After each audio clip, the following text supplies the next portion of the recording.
안녕하세요. 저는 산림공동체 사역자 김재남 형제입니다. 반갑습니다.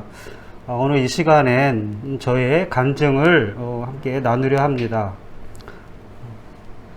저는 서울 연희동에서 태어나 초등학교 저학년까지는 아버지께서 하시던 일로 나름 유복한 유년기를 보냈습니다.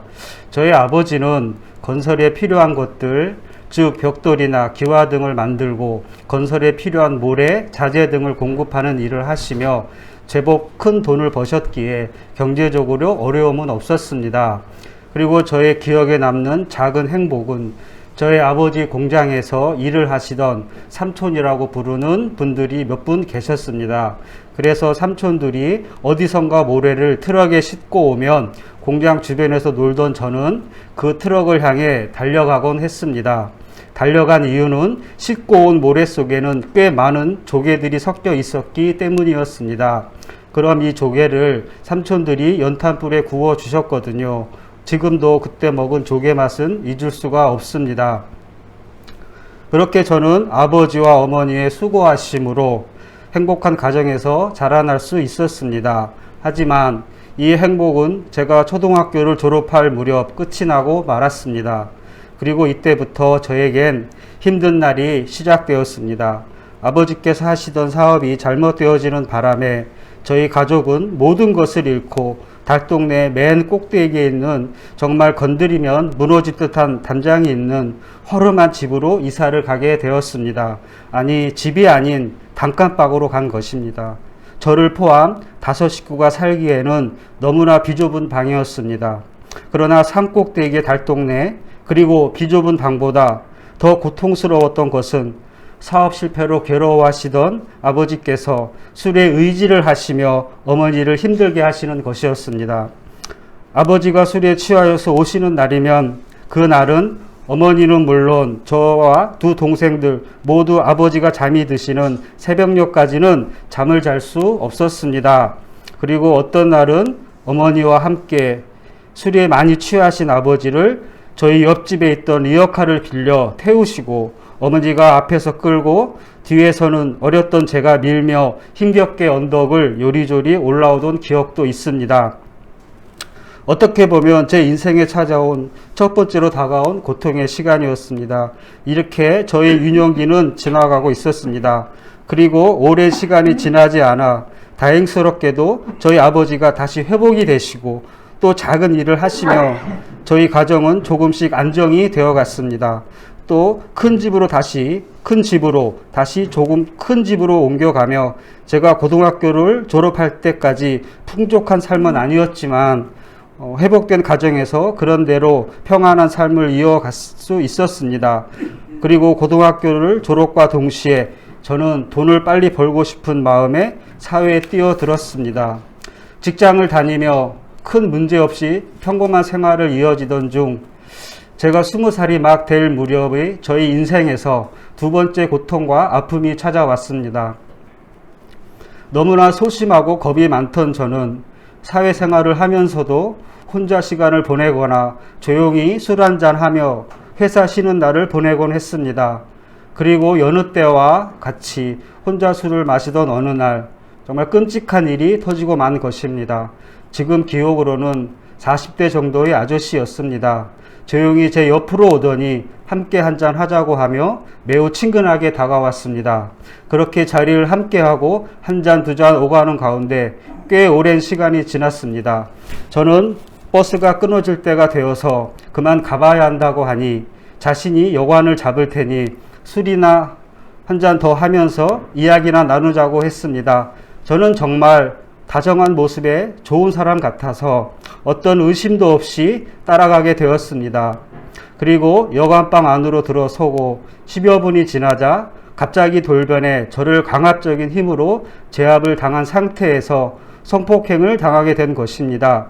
지금은 이렇게 아무렇지도 않게 여러분들에게 말씀을 드리지만 3, 4년 전까지만 해도 그리고 오랜 시간이 지났지만 그 누구에게도 이 사실을 알린다는 것은 꿈도 꿀 수 없었습니다.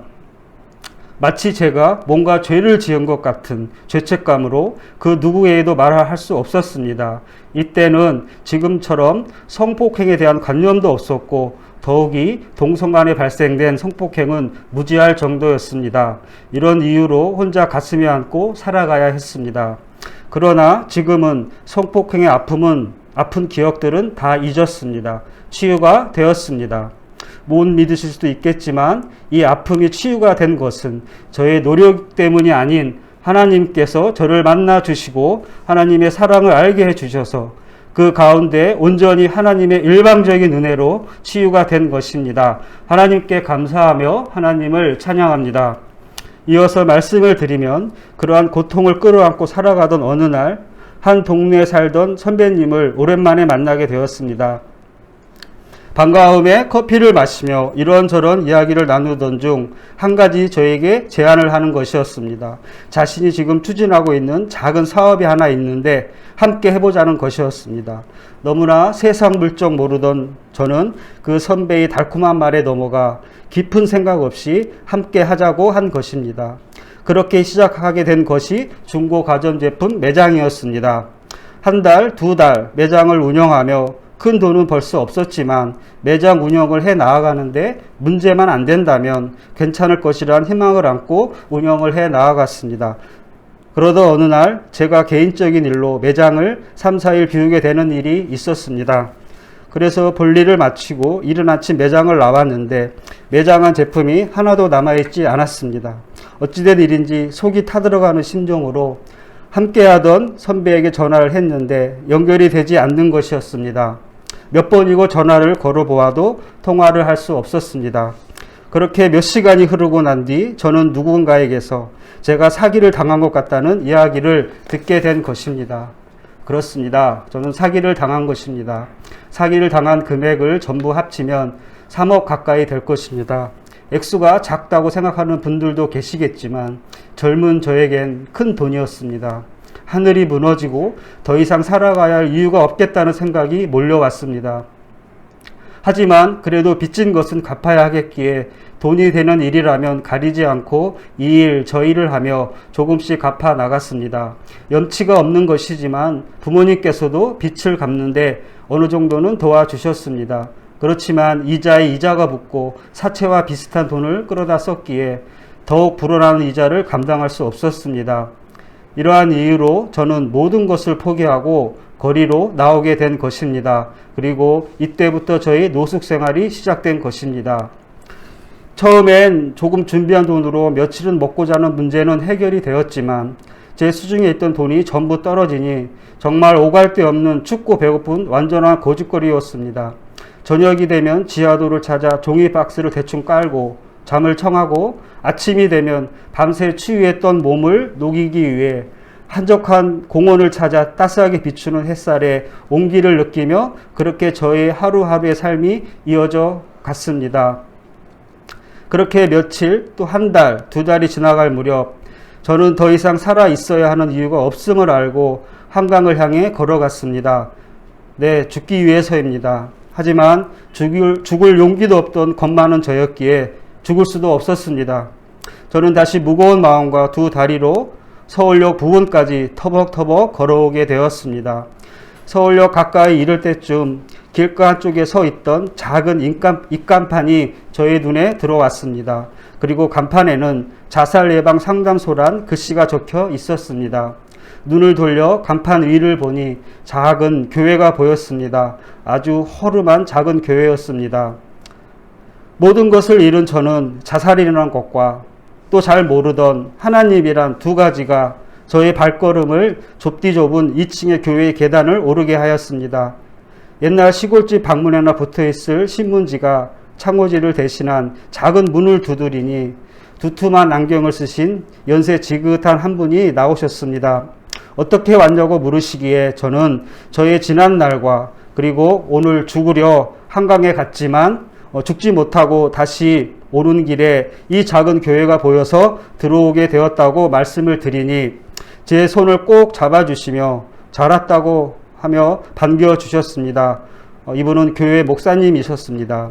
저의 형편을 아신 목사님은 저를 교회에서 지낼 수 있도록 해 주셨습니다.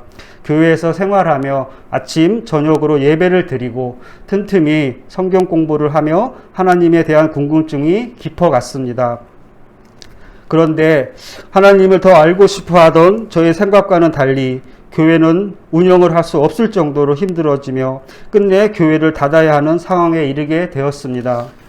목사님께서는 저에게 함께 목사님의 고향이신 대전으로 함께 가자고 하셨지만 왠지 제가 더 짐이 되어지는 것 같아 그냥 서울에 남겠다고 했습니다.